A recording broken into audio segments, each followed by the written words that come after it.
Hey everybody, it's day 132 of Training Daily Excellence. My name is Brad Gieske, and today we're going to talk about receiving criticism in such a way that it enhances your game. Criticism is something that none of us want to hear. We never want to hear what's poor about us, what we're lacking, but it's something that's critical to our development as a player. Now, if we take criticism the wrong way, if we use it as a destructive force, as it may or may not be intended to be from the person sending that message, we inevitably will destroy that piece of our game because we'll lose our confidence and our self-efficacy to go about that task. So if somebody tells me, "Oh my gosh, that was the worst shot ever," and then when I go to shoot, I'm thinking about that, and I take that criticism as something that now halts or pauses my focus on the task at hand, and it may even distract me in such a way that all I can think about is missing rather than making, because the thing that is paramount or in the forefront of my mind is the criticism of a miss. Then I'll never be able to go about cleanly focusing on the pieces that I need to, focusing on the technique, focusing on where I want to strike it, focusing on all the pieces of the game before me that I can capitalize on.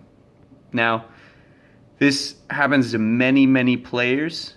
It happens to all players, I should say. And it's something that the greatest players learn to get over very quickly, and they learn to tweak it. They learn to adjust how they interpret that message in order to turn it into something that enhances their game. Now, here's an example. If somebody, like I just used, tells me, "Oh my gosh, that was the worst shot I've ever seen," so the first response usually is a visceral response of, "Oh man, like, I'm embarrassed and I'm angry." One, I'm embarrassed that I had that shot and I don't want to take a shot ever like that again. And then two, I'm upset that the other person is pointing out my flaws. Okay, so this is a destructive scenario when both those emotions come up, but that's our natural tendency because we feel threatened. Something that we love is threatened, and people are telling us that it doesn't have any value.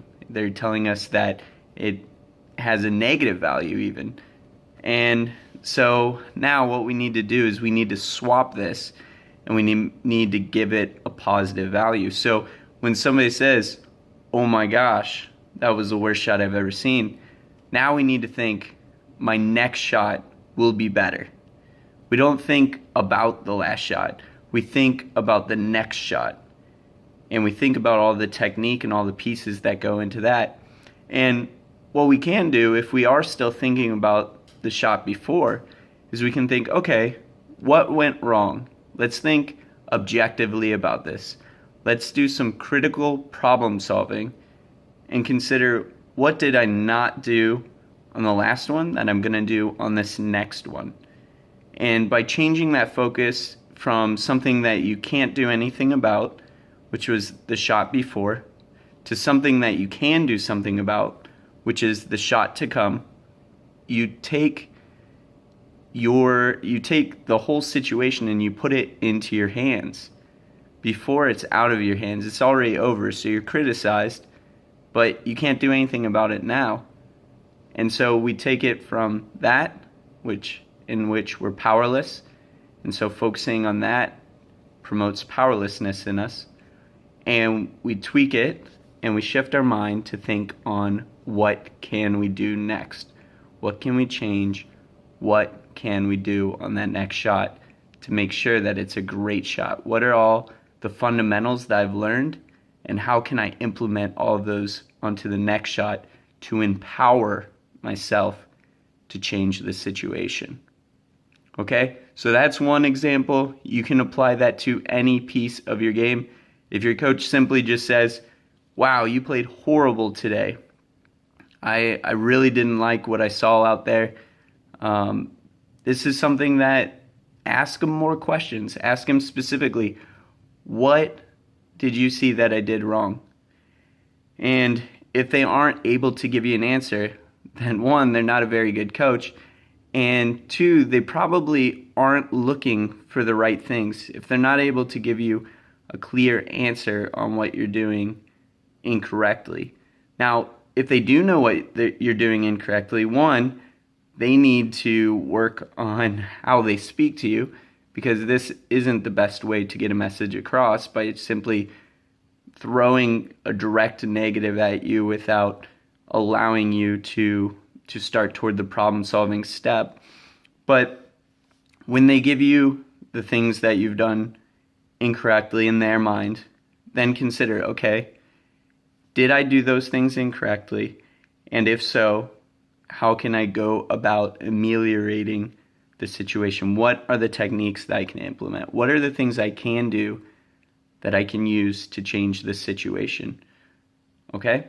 So I know it's challenging. This is one of the hardest parts about being a player, and you will be more criticized the higher the level you get, because you will be expected to do more perfectly. And so I say perfectly, you will never be a perfect player. But I use the word perfectly because that's what people expect. People expect a breakaway to be scored every single time. People expect somebody shooting from the 6-yard box to put it in the back of the net every single time. People expect you to settle the ball every single time once you get to a high enough level. And that's not realistic. So you have to be able to take some criticism, because people will criticize you when you make mistakes on those things. But on the flip side of it, when you do make those mistakes, which are completely fine, that's a natural process of the game.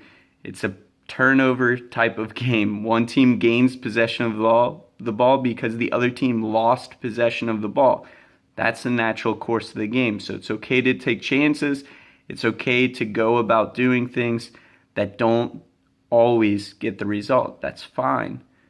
But what we need to do is we need to change, we need to shift our mind from a negative mindset of, oh man, I really messed up and it's because I'm a bad player.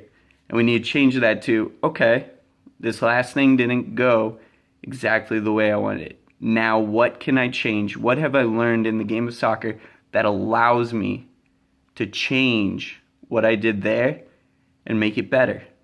What tools do I have at my disposal to make that happen?